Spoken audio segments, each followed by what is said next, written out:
Assalamualaikum warahmatullahi wabarakatuh. Nama saya Atidina Nasihah dan teman saya Milda Yuliani.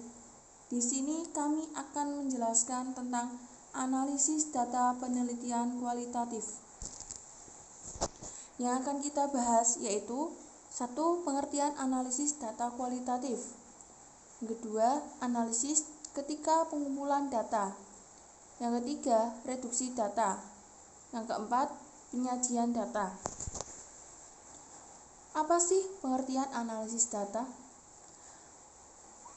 Menurut Muhajirin, analisis data adalah upaya mencari dan menata secara sistematis catatan hasil observasi, wawancara, dan lainnya untuk meningkatkan pemahaman peneliti tentang kasus yang diteliti dan menyajikannya sebagai temuan bagi orang lain. Hal yang baru digarisbawahi menurut pengertian dari yang di atas Muhajirin adalah sebagai berikut. Yang pertama, upaya mencari data. Upaya mencari data adalah proses lapangan dengan berbagai persiapan pralapangan. Yang kedua, menata secara sistematis hasil temuan di lapangan. Selanjutnya, menyajikan temuan lapangan. Dan yang terakhir, mencari makna. Pencarian makna secara terus-menerus sampai titik tidak ada lagi makna lain yang memalingkannya. Di sini perlu peningkatan pemahaman bagi peneliti terhadap kejadian atau kasus yang terjadi.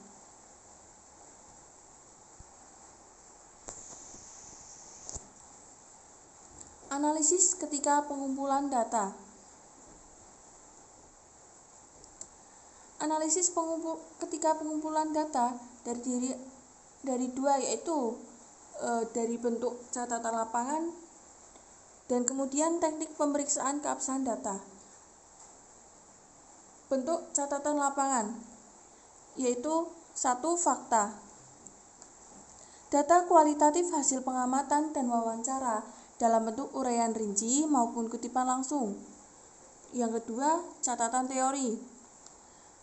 Catatan teori yaitu hasil analisis peneliti di lapangan untuk menyimpulkan struktur masyarakat yang ditelitinya serta merumuskan hubungan antara topik-topik variabel penting penelitiannya secara induktif sesuai fakta-fakta di lapangan. Kemudian yang ketiga, catatan metodologis. Catatan metodologis ini pengalaman peneliti ketika berupaya menerapkan metode kualitatif di lapangan. Selanjutnya, teknik pemeriksaan keabsahan data. Teknik pemeriksaan keabsahan data terdiri dari 9, yaitu yang pertama, perpanjangan keikutsertaan di lapangan penelitian. Yang kedua, ketekunan pengamatan. Yang ketiga, triangulasi dengan metode pengecekan.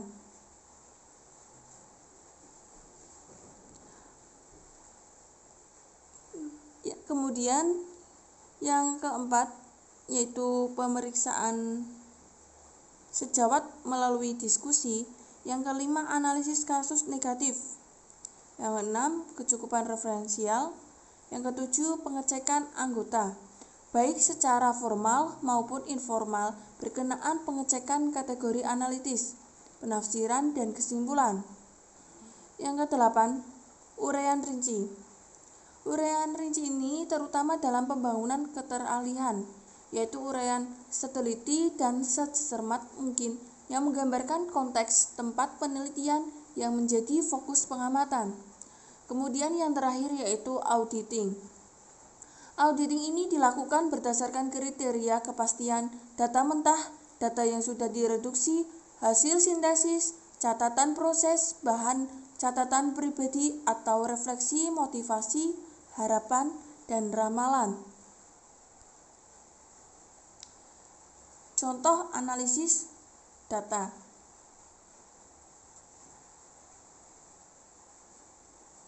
Contoh Analisis data ketika pengumpulan di lapangan dapat dilihat melalui karya Alfani Daud. Ia membukakan hasil penelitian kualitatif untuk mencapai gelar doktor yang sudah dibukukan berjudul Islam dan Masyarakat Banjar, Deskripsi dan Analisa Kebudayaan Banjar. Dalam pembahasan bacaan dan saji dari Alfani Daud mengamati bacaan orang Banjar ketika bersaji. Laporan tentang itu menggunakan metode observasi.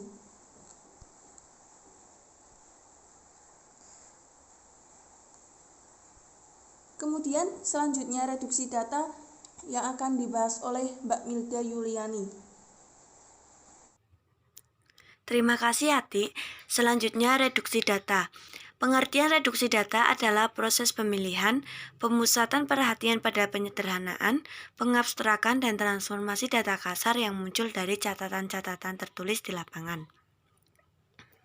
Kegiatan reduksi data meliputi yang pertama meringkas data, 2 mengkode, 3 menelusur tema, 4 membuat gugus-gugus. Kegiatan tersebut yaitu seleksi ketat atas data, ringkasan atau uraian singkat dan menggolongkannya ke dalam pola yang lebih luas, meringkas hasil pengumpulan data ke dalam konsep, kategori, dan tema-tema. Itulah kegiatan reduksi data. Pengumpulan data dan reduksi data saling berinteraksi dengan melalui konklusi dan penyajian data. Ia tidak bersifat sekali jadi, tetapi secara bolak-balik. Perkembangannya bersifat sekuensial atau runtunan dan interaktif, bahkan melingkar. Kompleksitas permasalahan bergantung pada ketajaman pisau analisis. Berikut contoh kasus dari reduksi data. Peneliti ingin menjelajahi dan melacak kenakalan para siswa di suatu sekolah. Yang dilakukan peneliti pertama kali yaitu observasi awal. Observasinya, berbagai komentar guru tentang kenakalan siswa dalam menaati tata tertib sekolah. Dari observasi tersebut memunculkan pertanyaan, misal, apakah seluruh siswa tergolong nakal? Kalau tidak, siswa mana saja yang nakal? Mengapa mereka nakal?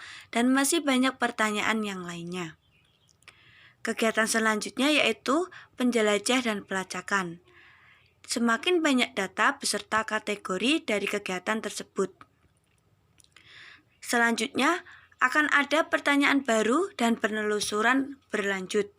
Begitu seterusnya sampai pada titik jenuh, yaitu titik yang tidak memunculkan informasi baru yang diperlukan untuk mendeskripsikan dan menjelaskan fenomena yang tengah diteliti. Jika prosedur ini dilakukan dalam penelitian, data akan semakin bertambah, serta penjelajahan dan pelacakan akan berlangsung, membanding-bandingkan dan menghubungkan berbagai informasi, sehingga dari waktu ke waktu kian terungkap gambaran utuh dari kasus yang ditangani. Selanjutnya penyajian data. Pengertian penyajian data adalah kegiatan ketika sekumpulan informasi disusun, sehingga memberi kemungkinan akan adanya penarikan kesimpulan dan pengambilan tindakan. Bentuk penyajian data kualitatif dapat berupa teks naratif, berbentuk catatan lapangan, matriks, grafik, jaringan, dan bagan. Bentuk-bentuk ini menggabungkan informasi yang tersusun dalam suatu bentuk yang padu dan mudah diraih, sehingga memudahkan untuk melihat apa yang sedang terjadi, apakah kesimpulan sudah tepat atau sebaliknya melakukan analisis kembali. Terima kasih, mungkin itu saja yang dapat kami sampaikan, kurang lebihnya mohon maaf. Wassalamualaikum warahmatullahi wabarakatuh.